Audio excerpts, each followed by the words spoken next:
दोस्तों, अयोध्या में 22 जनवरी को राम लल्ला की प्राण प्रतिष्ठा होगी। इससे पहले भक्तों में भगवान राम का दर्शन करने के लिए लंबी कतार लगी हुई थी। नए साल पर अयोध्या में भक्तों की उत्साह देखने को मिला है। इसकी तस्वीरें श्री राम जन्मभूमि ट्रस्ट की ओर से शेयर की गई।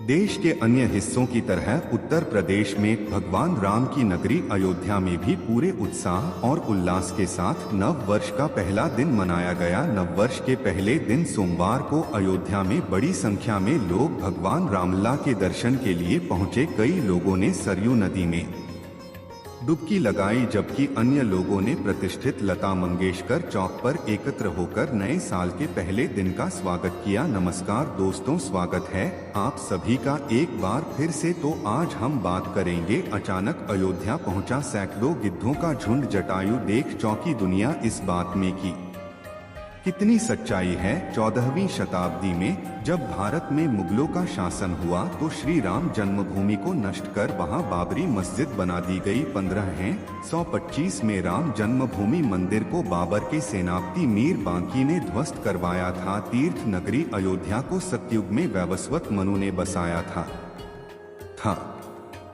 यहीं प्रभु श्री राम का जन्म हुआ, जिसका जिक्र वाल्मीकि की रामायण में भी है। सालों तक चले राम राज्य के बाद जब श्री राम ने जल समाधि ले ली तो अयोध्या नगरी सूनी हो गई। लेकिन अब अयोध्या में बन रहे भव्य राम मंदिर को लेकर दुनिया भर के राम भक्तों में उत्साह देखा जा रहा है।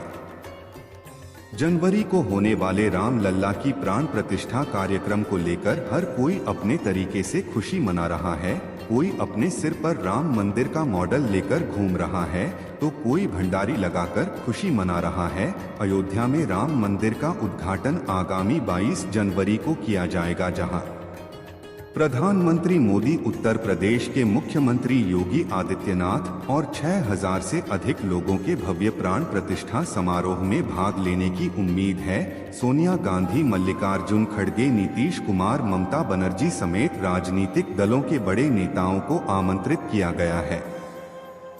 वहीं फिल्मी जगत से पिता बच्चन, माधुरी दीक्षित, अनुपम खेर, अक्षय कुमार, रजनीकांत, संजय लीला भंसाली, मोहन लाल, धनुष, रणबीर कपूर, आलिया भट्ट, अजय देवगन, सनी देओल, प्रभास, यश समेत अन्य हस्तियों को भी समारोह के लिए आमंत्रित किया गया है। आज हम आपसे बात करने वाले हैं दो अहम खबरों की, और दोनों की दोनों जुड़ी हुई है। भगवान श्री राम की जन्मभूमि से पहले खबर है, जहां पर राम जन्मभूमि के बाद एक और आंदोलन की शुरुआत होने वाली है। वहीं दूसरी खबर है जहां भगवान श्री राम की जन्मभूमि पर पहुंचे महात्मा जटायु। आपने भी यह खबर कहीं न कहीं सुनी होगी, लेकिन आपके मन में भी जिज्ञासा होगी कि क्या यह खबर सच है या नहीं है। आज हम इसकी विस्तृत जानकारी आपको देने वाले हैं, तो चलिए शुरू करते हैं आज का वीडियो। सबसे पहले खबर पर आते हैं, जो कि आई है वृंदावन से, जहां श्री राम जन्मभूमि के सवाल पर श्री केशव प्रसाद मौर्य ने कुछ ऐसा कह दिया जिसने भारत में रह रहे मुस्लिम मौलानाओं को परेशान करके रख दिया है। दरअसल यह बात है वृंदावन की, जहां साध्वी ऋतंभरा देवी का जन्मदिन मनाया जा रहा था और साध्वी ऋतंभरा का यह 60वां जन्मदिन था।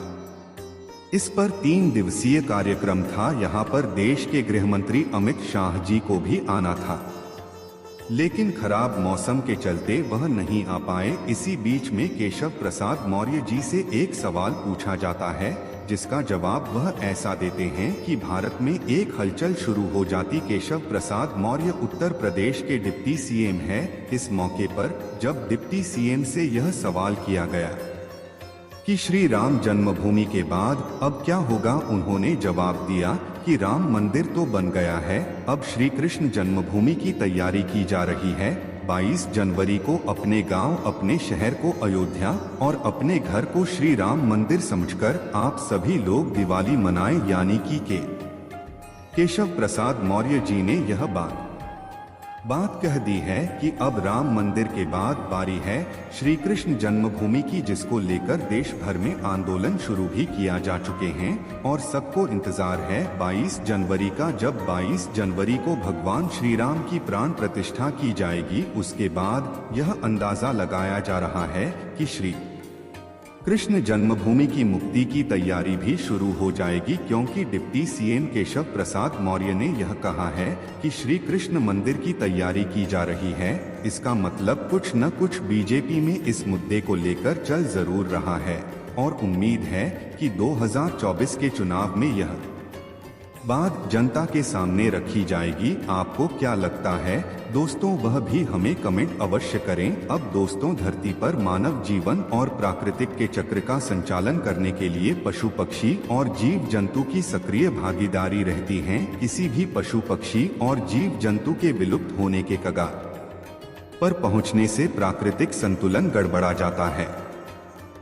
गिद्धों की लगातार कम हो रही संख्या के चलते इन्हें लुप्त प्रजाति के पक्षियों में शामिल किया गया है। गिद्धों को प्रकृति का सफाई कर्मी कहा जाता है। मिल्कीपुर क्षेत्र के जंगलों एवं ग्रामीण क्षेत्रों में प्रकृति के सफाई कर्मी और विलुप्त प्रजाति के पक्षी गिद्ध झुंड के रूप में दिखाई देने लगे हैं। गिद्ध मृत्यु प्राणियों के अवशेषों को खाकर पर्यावरण को स्वच्छ बनाए रखने में महत्वपूर्ण भूमिका निभाते हैं। एक तरह से मनुष्यों की सहायता करते हैं। वह कई तरह के गंभीर संक्रामक बीमारियों से मनुष्यों की सुरक्षा भी करते हैं। प्राकृतिक वातावरण में भी गिद्ध महत्वपूर्ण भूमिका का निर्वाह करते हैं। एक अद्भुत खबर आ रही है अयोध्या से कि पता लग रहा है कि अयोध्या में महात्मा जटायु पहुंच चुके हैं। दोस्तों, आपको याद होगा कि सन 2000 के बाद से कहीं भी गिद्ध दिखाई नहीं देते थे और 23 साल बाद अयोध्या नगरी में गिद्धों का झुंड पहुंच गया है। लोग कह रहे हैं कि यह साक्षात जटायु है जो भगवान श्री राम के मंदिर की प्राण प्रतिष्ठा में शामिल होने के लिए आए हैं। दोस्तों, अयोध्या से जटायु जी के प्रवेश की यह खबर जैसे ही लोगों को मिली, यह ट्विटर पर वायरल हो गई। कई बड़े बड़े सेलिब्रिटीज इसको लेकर ट्वीट करते हुए दिखे। इसके अलावा बड़े बड़े यूट्यूबर भी इस पर वीडियो बना रहे हैं। मीडिया भी कवरेज करने के लिए अयोध्या पहुंच चुकी है, क्योंकि यह अपने आप में बड़ी खबर है कि जटायु जी अयोध्या पहुंच चुके हैं। आप में से ज्यादातर लोगों ने यहाँ देखा होगा कि पिछले कई दशकों से गिद्ध हमें भारत में देखने को नहीं मिलते, लेकिन अचानक इनका पूरे भारत में और कहीं नहीं सिर्फ एक जगह पर देखना ये किस ओर इशारा कर रहा है? आखिर क्यों यह गिद्धों के बड़े बड़े समूह अयोध्या पहुंच रहे हैं? लोग यह कहने लगे थे कि अब गिद्ध केवल किताबों में ही देखने को मिलेंगे। ऐसे साक्षात देख पाना अपने आप में एक चमत्कार है। वह भी अयोध्या में राम मंदिर की प्राण प्रतिष्ठा होने जा रही है।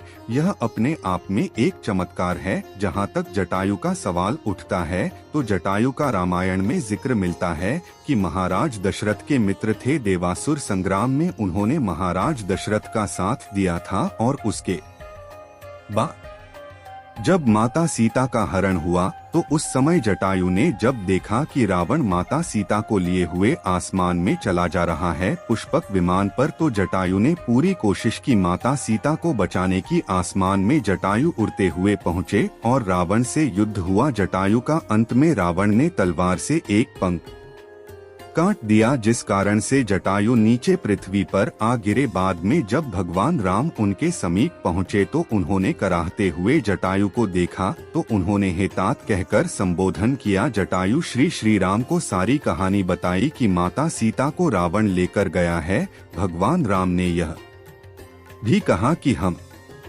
को अमर कर देते हैं, लेकिन जटायु ने कहा कि नहीं, मुझे अमरता नहीं चाहिए, मुझे ऐसा समय दोबारा नहीं मिलेगा। अभी आप हमारे सामने हैं। मैं कितना भाग्यवान हो कि आपके हाथ में आपके सामने हमारे प्राण ने कर रहे हैं। अगर अमर हो गए तो दोबारा ऐसा समय नहीं आएगा। जब जटायु ने प्राण त्यागे, भगवान राम ने अपने पिता की तरह ही उनका अंतिम संस्कार किया था। तो आज लोगों को यहाँ आश्चर्य हो रहा है कि जो गिद्ध लुप्त हो चुके थे, यहाँ तक कि सरकारी दस्तावेजों में दर्ज किया जा चुका था कि गिद्ध एक लुप्त प्रजाति है, लेकिन अचानक से 23 साल बाद अयोध्या में प्रकट होना आयु का यह बहुत बड़ी बात है और किसी चमत्कार से काम नहीं है।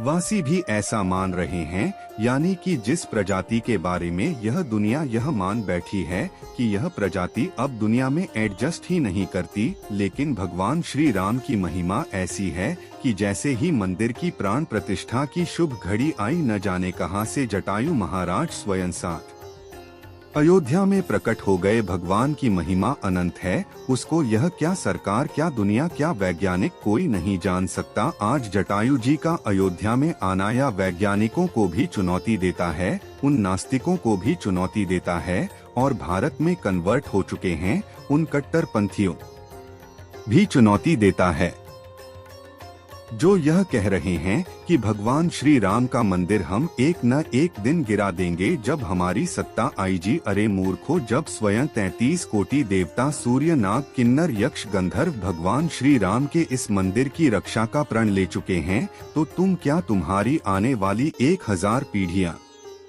भी इस मंदिर का कुछ नहीं बिगाड़। दोस्तों, इस खबर ने पूरे भारत में तहलका मचाया हुआ है। न सिर्फ भगवान श्री राम को मानने वालों में, बल्कि जो भगवान श्री राम को गाली भी देते हैं वह भी मजबूर हो गए हैं भगवान श्री राम की महिमा मानने को। यहाँ एक चीज कहना चाहेंगे, जो लोग देते हैं उनके ही किसी शायर ने लिखा है कि फानूस बनकर जिसकी हिफाजत हवा करे, वह शर्मा क्या मुझे जिसे रोशन खुदा करे। तो जब प्रकृति खुद आ रही है, भगवान श्री राम की प्राण प्रतिष्ठा में कुदरत के नए नए चमत्कार हो रहे हैं, ऐसे मंदिर को गिराने वालों को एक बार सोचना चाहिए कि क्या वह कभी गिरा पाएंगे। हमें तो लगता है कि बड़े से बड़े कट्टरपंथी जिस प्रकार से नष्ट हो गए, उसी प्रकार से एक दिन वह भी नष्ट हो जाएंगे। तो दोस्तों, ये थी आज की वीडियो जिसमें हमने आपको बता दो खबरें। पहले डिप्टी सीएम केशव प्रसाद मौर्य ने क्या कहा, और दूसरी खबर जिसने वैज्ञानिकों, सरकार और नास्तिकों सबको हिलाकर रखा है।